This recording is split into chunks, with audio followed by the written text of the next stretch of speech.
मेरी कोख से जन्म लेकर हमें माता पिता होने का गौरव प्रदान करें, हमारी इच्छा पूर्ण करें। आदि शक्ति विश्वेश्वरी। तथास्तु।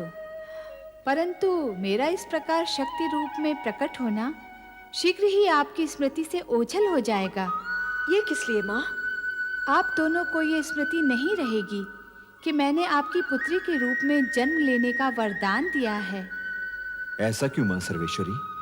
इस कारण कि मेरे जन्म के पश्चात आप मुझे साधारण कन्या समझकर उसी प्रकार स्वाभाविक व्यवहार करें जिस प्रकार सामान्य माता पिता अपनी पुत्री से करते हैं। ये किस लिए माँ? हर प्रयोजन बताया नहीं जाता महारानी वीरणी। जैसी माँ विश्वेश्वरी की इच्छा, परंतु अब हमारी कामना शीघ्र ही पूर्ण कीजिए। तुम्हारी कामना पूर्ति का वरदान तो मैंने दे ही दिया है महारानी वीरणी। कल्याण हो। जय हो मां आदिशक्ति जगदम्बे, जय हो मां। जय हो।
महारानी जी बधाई हो, बधाई हो। आपके यहाँ एक तेजस्विनी कन्या ने जन्म लिया है। बधाई हो महारानी जी। चलो। राजकुमारी जी, आप लोगों को भी बहुत बहुत बधाई हो। ये शुभ समाचार जाके महाराज को सुनाते हैं। चलो चलो। माताश्री, आज का दिन हम सबके लिए बड़ी प्रसन्नता का दिन है। बधाई हो महाराज, बधाई हो। महारानी वीरनी ने एक दिव्य कन्या को जन्म दिया है। कन्या के प्रकट होते ही सारे महल में उसकी ज्योति फैल गई। तेजस्वी कन्या ने जन्म लिया है महाराज। ये शुभ समाचार सुनकर हम धन्य हुए। सुलेखा, ये लो अपना पारितोषिक। मंगला, तुम भी लो। धन्यवाद महाराज। बधाई हो महाराज, बधाई हो। ये लो, तुम भी लो।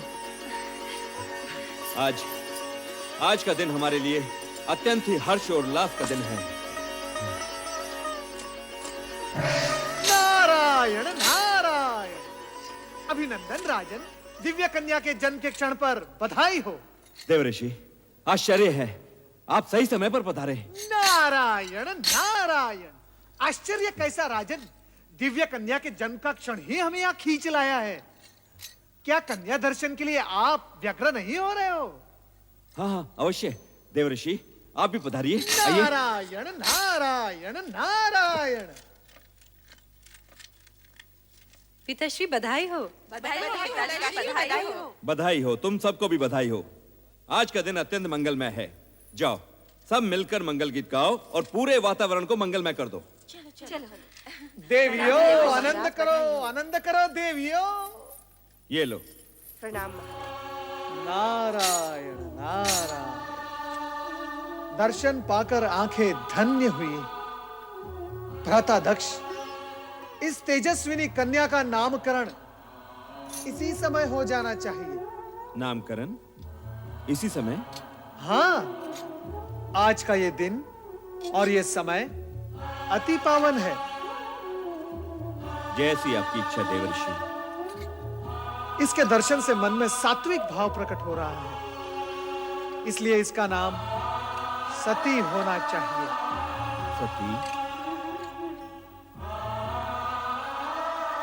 धन्यवाद देवर्षि, आपने कन्या का नाम अति उत्तम बताया है। हमारी ये कन्या सती के नाम से ही प्रसिद्ध होगी। हम इसी समय पूरे राज्य में घोषणा करवा देते हैं कि प्रजापति दक्ष की कन्या सती ने जन्म लिया है। नारायण नारायण। दक्ष कन्या सती की जय हो। दक्ष कन्या सती की जय हो। दक्ष कन्या सती की जय हो।